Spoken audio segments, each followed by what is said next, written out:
Pandemi belum mereda dan terkendali. Karenanya kami mengundang Menteri Kesehatan Terawan Agus Putranto. Tentu tak ada sosok yang lebih tepat bicara kepada publik, kepada kita, memberi penjelasan tentang situasi sebenarnya dan sejauh apa penanganan yang dilakukan negara. Adalah Pak Terawan yang punya wewenang, akses anggaran dan pemberi arahan. Pastilah di atas sana beradu banyak kepentingan, namun Pak Terawan semestinya orang paling gencar memperjuangkan kepentingan kesehatan. Presiden terus membentuk tim berbagai rupa, menteri-menteri lain juga sudah angkat suara, namun selama jabatan Menteri Kesehatan masih di tangan, tanggung jawab terbesar tak bisa lepas dari pundaknya. Kesekian kalinya kami mengundang, inilah kursi dan panggung mata najwa untuk Menteri Terawan.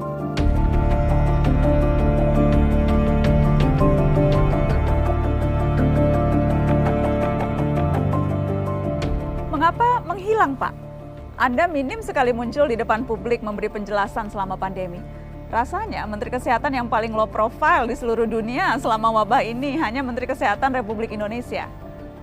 Atau kehadiran Menteri Kesehatan di muka publik memang Anda rasa tidak terlalu penting? Sejak awal pandemi Anda terkesan menganggap virus ini bukan ancaman besar. Apakah kini Anda mengakui bahwa kita kecolongan dalam langkah penanganan di awal yang seharusnya bisa lebih tanggap? Saya ingin klarifikasi informasi, apakah betul di awal-awal pandemi dulu justru Anda Menteri Kesehatan yang mengusulkan bahwa kita tidak perlu melakukan karantina wilayah? Pak Terawan, sampai sekarang kondisi pandemi belum juga terkendali, data dan angka jelas menunjukkan itu. Di saat negara-negara lain bahkan sudah berangsur-angsur bisa memperlonggar situasi, Pak. Kenapa kita tertinggal? Presiden Jokowi secara terbuka berulang kali menegur kinerja Anda di depan publik. Berangkat dari penilaian atasan Anda itu, saya akan beri kesempatan pada Anda untuk menjelaskan soal teguran itu satu persatu, Pak Menteri. Kenapa tes kita belum juga mencapai target? Kenapa resapan anggaran kementerian masih rendah? Kenapa berbagai peraturan dan birokrasi masih berbelit di Kementerian Kesehatan? Dan kenapa perlindungan tenaga kesehatan kita belum maksimal?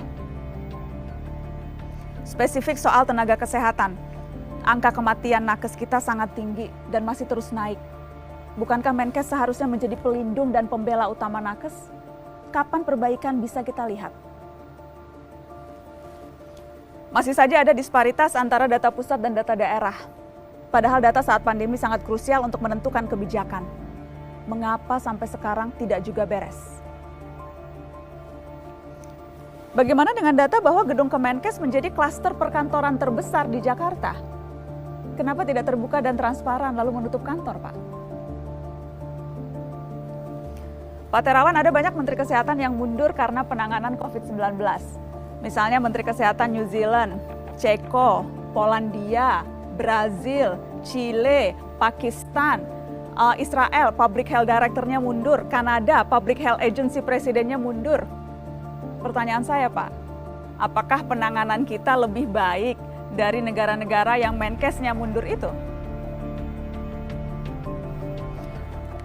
Yang jelas bukan hanya desakan ke Presiden, tapi publik diantaranya lewat petisi meminta kebesaran hati Anda untuk mundur saja.